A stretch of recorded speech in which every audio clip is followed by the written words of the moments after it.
당신 내 남편이랑 바람 피운 거 맞지? 68살 순자 씨가 옷가게로 들어서며 소리쳤습니다. 저도 그 사람한테 속았어요. 그 옷가게 여인도 피해자였죠. 그리고 나타난 의문의 여인. 순자 씨는 그 순간 깨달았습니다. 자신이 본처가 아니라는 것을. 순자 씨, 올해 68. 남편 정수 씨와 함께한 세월이 벌써 40년입니다. 처음 만났을 때가 엊그제 같은데 어느새 백발이 성성한 나이가 됐죠. 40년. 짧다면 짧고 길다면 긴 세월입니다. 그동안 순자 씨는 남편만 바라보며 살았습니다. 아이는 없지만 남편 뒷바라지하며 평범하게 살아왔죠. 큰 사고 없이, 큰 다툼 없이 그렇게 살아온 40년이었습니다. 그런데 요즘 남편 행동이 영 이상합니다. 첫 번째 신호는 핸드폰이었습니다. 70줄 남편이 갑자기 핸드폰을 들여다보며 혼자 웃기 시작한 겁니다. 두 번째는 외출이 잦아졌다는 겁니다. 일주일에 서너 번씩 친구 만나러 간다며 집을 나섭니다. 그리고 가장 결정적인 건 집에 돌아올 때마다 옷에서 낯선 향수 냄새가 난다는 겁니다. 처음엔 그냥 넘겼습니다. 나이 들어 뭐 좀 부리나 보다 생각했죠. 하지만 향수 냄새는 점점 진해졌고 순자 씨의 의심도 함께 커져만 갔습니다. 어느 날 저녁 순자 씨가 남편에게 물었습니다. 여보, 요즘 어디 다녀요? 자주 외출하시네요. 남편의 대답은 언제나 똑같았습니다. 친구들이랑 바둑 두고 왔어. 나이 먹으니 할 일도 없는데 친구들이랑 시간이나 보내야지. 하지만 순자 씨는 알고 있었습니다. 남편이 바둑을 두고 오면 담배 냄새가 나지 향수 냄새가 날 리 없다는 거요. 더군다나 남편의 바둑 친구들은 대부분 할머니들인데 그렇게 진한 향수를 뿌릴 리도 없고요. 며칠 뒤 순자 씨는 남편의 옷을 빨래하다가 결정적인 증거를 발견합니다. 셔츠 깃에 묻은 립스틱 자국. 분홍빛 립스틱이 선명하게 찍혀 있었습니다. 순자 씨의 손이 덜덜 떨렸습니다. 설마 이 나이에.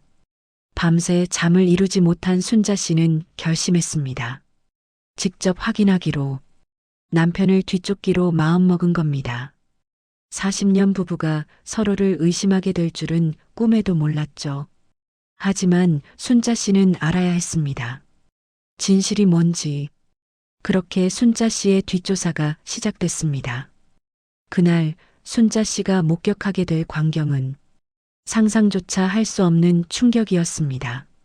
목요일 오후 2시 남편 정수 씨가 평소처럼 외출 준비를 했습니다. 깔끔하게 면도를 하고 옷장에서 가장 좋은 셔츠를 꺼내 입더니 거울 앞에서 한참을 매만졌죠. 오늘도 친구들 만나러 가요? 순자 씨가 일부러 무심한 척 물었습니다. 그래. 바둑 한 판 두고 올게. 남편은 아무렇지 않게 대답하고 현관문을 나섰습니다. 순자 씨는 재빨리 외투를 걸치고 남편의 뒤를 밟았습니다. 남편은 버스를 탔습니다. 순자 씨도 재빨리 뒷문으로 올라타 맨 뒤 자리에 앉았죠. 가슴이 쿵쾅쿵쾅 뛰었습니다. 들키면 어떡하지. 하지만 알아야 해. 진실이 뭔지. 버스는 시내로 향했습니다. 중앙시장 정류장에서 남편이 내렸고 순자 씨도 조심스레 따라 내렸죠.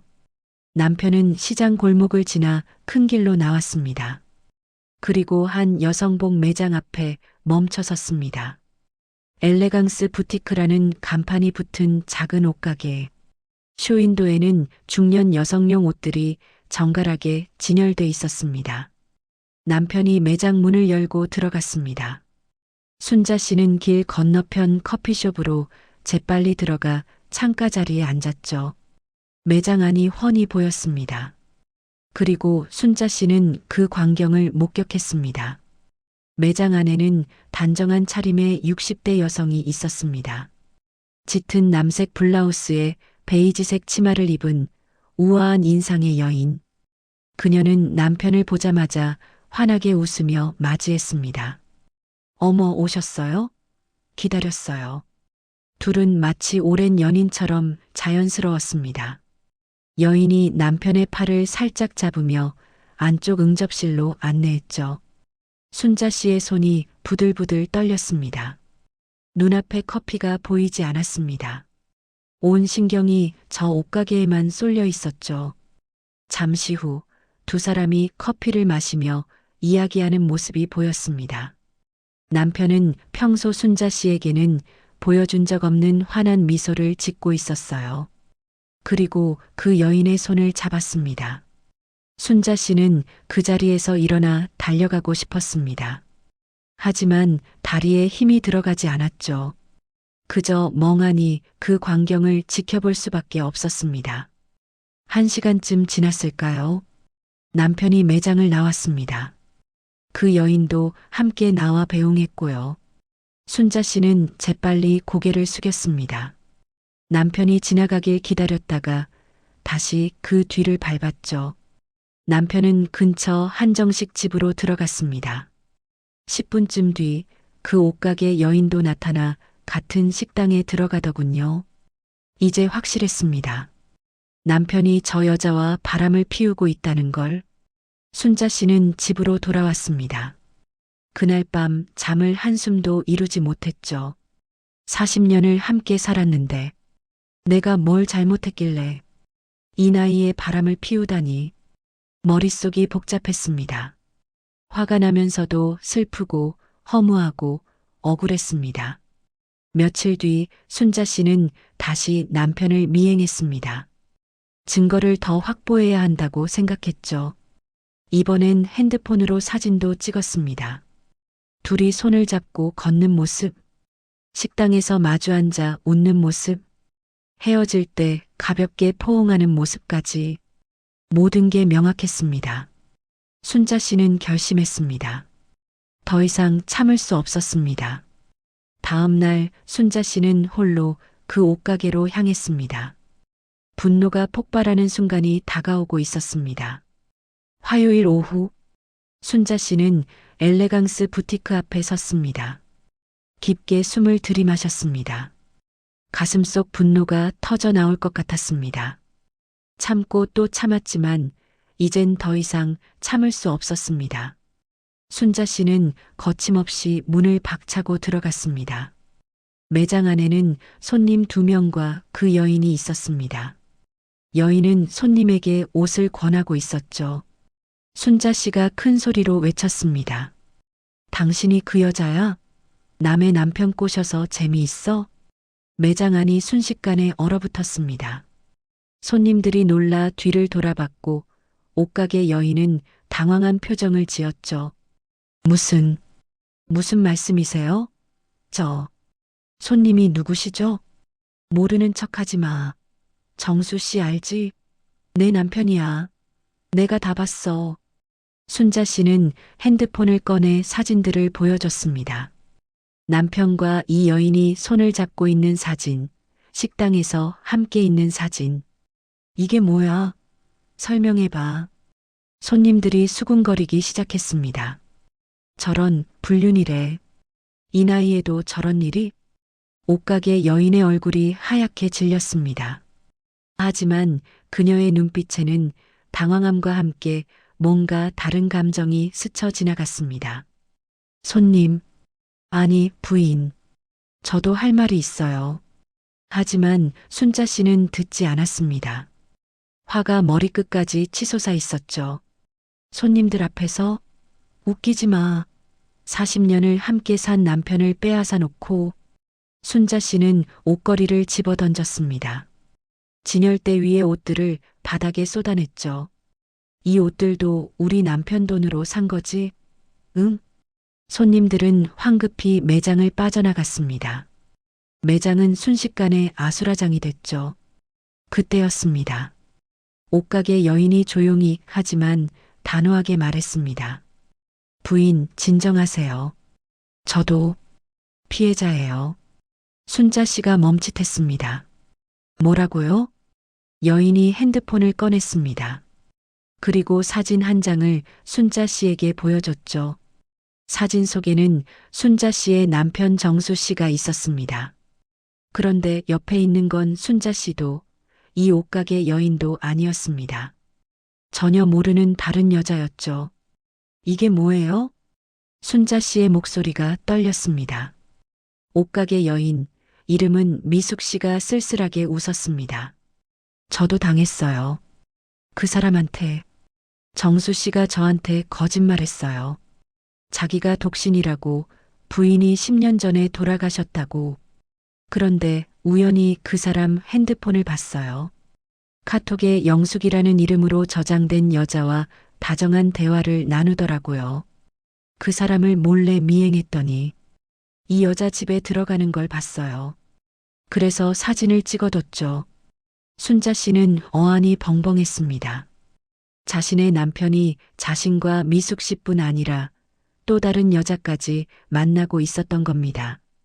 그때 매장 문이 열렸습니다. 70대쯤 되어 보이는 단아한 인상의 여인이 들어섰습니다. 그녀가 차분하게 말했습니다. 여기 다들 모이셨네요. 순자 씨는 본능적으로 알았습니다. 이 사람이 진짜 부인이라는 걸. 진짜 충격은 이제부터였습니다. 여인은 천천히 매장 안으로 걸어 들어왔습니다. 회색 투피스에 진주 목걸이를 한 단아한 모습, 차분하면서도 위험 있는 분위기가 느껴졌죠. 저는 김영숙입니다. 정수 씨, 아내죠. 법적으로 호적상으로 정식으로 결혼한 부인입니다.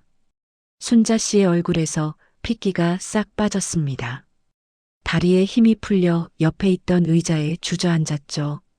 그럼 저는 영숙 씨가 차분히 대답했습니다. 당신은 둘째 여자예요.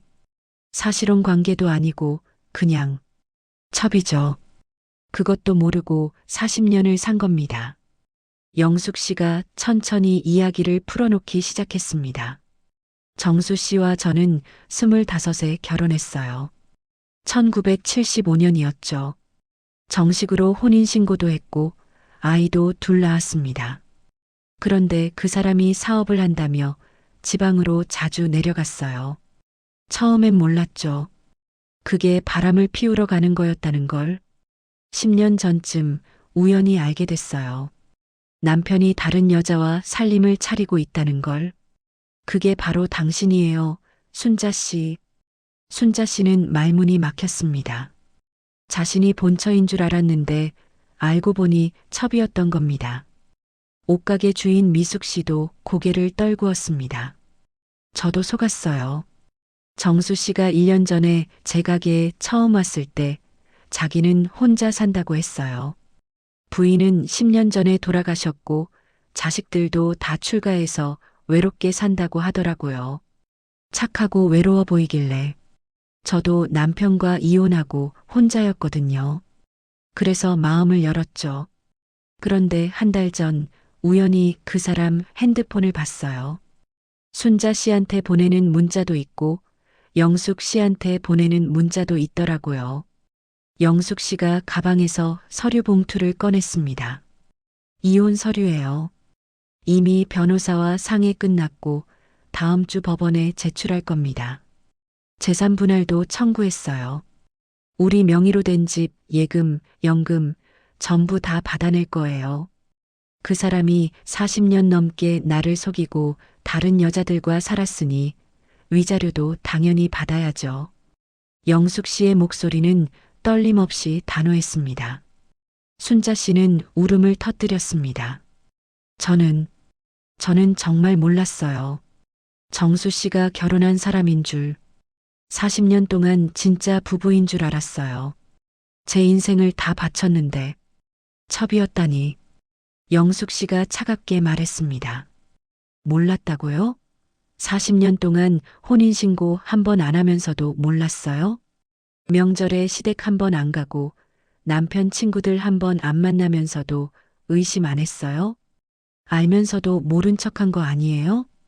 순자 씨는 아무 말도 할 수 없었습니다. 사실 의심은 했었습니다. 하지만 확인하기가 두려웠죠. 그래서 모른 척하며 살아온 거였습니다. 영숙 씨가 두 사람을 번갈아 보며 말했습니다. 우리 모두 피해자예요. 하지만 이제 더 이상 당하고만 있을 순 없죠. 저는 법적으로 이혼하고 재산 다 받아낼 겁니다. 당신들은 어떻게 할 건가요? 미숙 씨가 단호하게 말했습니다. 저도 끝낼 거예요. 이런 사람과는 1분, 1초도 더 함께할 수 없어요. 순자 씨도 고개를 들었습니다. 눈물을 닦으며 떨리는 목소리로 말했죠. 저도 끝낼 거예요. 40년을 속이고 산 사람이랑 뭘 더 하겠어요. 세 여인은 서로를 바라봤습니다. 적이 아니라 같은 처지의 피해자들이었습니다. 이제 남은 건 정수 씨를 정리하는 일뿐이었습니다. 일주일 뒤 정수 씨는 영숙 씨가 있는 본가로 불려갔습니다. 거실 소파에는 영숙 씨뿐 아니라 순자 씨와 미숙 씨도 앉아 있었죠. 정수 씨의 얼굴이 새하얗게 변했습니다. 이게 무슨... 영숙 씨가 차갑게 이혼 서류를 내밀었습니다. 사인하세요. 이미 변호사와 다 이야기 끝났어요. 재산 분할, 위자료 전부 합의됐습니다. 집도 예금도 연금 수령권도 전부 내 거예요. 당신은 빈손으로 나가면 됩니다. 정수 씨가 변명하려 했습니다. 여보, 오해야. 내 말 좀. 순자 씨가 끼어들었습니다. 오해? 40년 동안 날 속이고 첩으로 살게 한 게 오해예요? 혼인신고 한 번 안 해주면서 명절 때마다 일 있다며 나를 혼자 두고 간 게 오해예요? 미숙 씨도 분노를 쏟아냈습니다. 저한테는 부인이 죽었다고 했잖아요. 혼자 외롭게 산다고 했고, 그게 다 거짓말이었어요. 당신은 삼중 생활을 하고 있었던 거잖아요. 정수 씨는 아무 말도 할 수 없었습니다. 변명할 여지가 없었죠. 한 달 뒤 이혼 소송이 진행됐습니다. 영숙 씨의 완승이었습니다. 40년 넘게 유지했던 이중 생활의 증거가 명확했고 정수 씨의 잘못이 명백했죠. 법원은 영숙 씨에게 재산의 70%와 위자료를 인정했습니다. 집도 예금도 연금도 모두 영숙 씨 차지가 됐죠. 70평생 쌓아온 재산 거의 다 잃어버린 겁니다. 빈손이 된 정수 씨는 순자 씨에게 돌아가려 했습니다. 순자야, 미안해. 내가 잘못했어. 다시 시작하자. 하지만 순자 씨는 문전박대했습니다. 40년을 속이고 산 사람이랑 뭘 더 하겠어요? 이제 당신 얼굴도 보기 싫어요. 당신 용서 안 해요. 정수 씨는 미숙 씨에게도 갔습니다. 하지만 역시 차가운 대답만 돌아왔죠. 전 이미 매장 정리하고 다른 도시로 갑니다. 당신 같은 사람 다신 안 봤으면 좋겠어요. 평생 거짓말하며 산 사람. 나이 70이 넘어서도 반성 없이 변명만 하는 사람. 당신이 불쌍하긴 하지만 그건 자업자득이에요. 반면 영숙 씨는 완전히 새로운 삶을 시작했습니다. 오랫동안 미뤄뒀던 유럽 여행을 다녀왔습니다. 파리의 에펠탑 앞에서 로마의 트레비 분수 앞에서 환하게 웃는 사진을 찍었죠. 70평생 처음으로 내 인생을 사는 것 같아요. 영숙 씨는 친구들과 문화센터도 다니기 시작했습니다. 수채화 그리기, 라인 댄스, 독서 모임. 평생 남편만 바라보며 살았는데 이제야 자신을 위한 시간을 갖게 된 거죠. 순자 씨도 변화했습니다. 작은 식당을 열었습니다. 평생 집에서만 요리했던 실력으로 이제 손님들에게 음식을 내놓기 시작한 거죠. 처음엔 무섭고 떨렸어요. 하지만 지금은 행복해요. 내 힘으로 돈을 벌고 일한다는 게. 미숙 씨는 제주도로 내려가 작은 게스트하우스를 시작했습니다. 바다가 보이는 곳에서 새로운 인생을 시작한 거죠. 거짓과 이중생활로 여러 사람을 속인 대가는 혹독했습니다. 정수 씨는 70평생 쌓아온 것들을 모두 잃어버렸죠. 재산도, 가족도, 사랑도, 신뢰도 모두 다 사라졌습니다. 이제 그는 홀로 작은 고시원에서 살고 있습니다.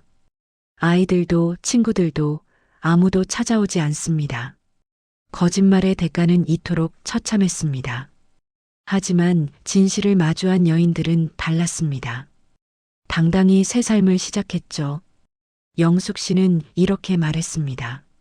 처음엔 분하고 억울했어요. 왜 나만 이런 일을 당해야 하나 싶었죠. 하지만 이제는 오히려 감사해요. 이 나이에라도 진실을 알게 된 것, 그리고 새로운 시작을 할 수 있게 된 것. 때론 늦었다고 생각할 때가 가장 빠를 때래요. 저한테 딱 맞는 말 같아요. 나이는 숫자에 불과합니다. 60이든 70이든 언제든 새로운 시작은 가능합니다. 용기 내어 진실을 마주하고 자신의 삶을 되찾는 것. 그것이 진짜 인생의 시작이니까요. 거짓은 언젠가 반드시 드러나고 진실은 언제나 빛을 봅니다. 그리고 진실을 마주할 용기를 가진 사람은 언제든 다시 일어설 수 있습니다. 오늘 이야기가 누군가에게 용기가 되길 바랍니다. 지금이라도 늦지 않았습니다. 당신의 인생은 당신 것이니까요.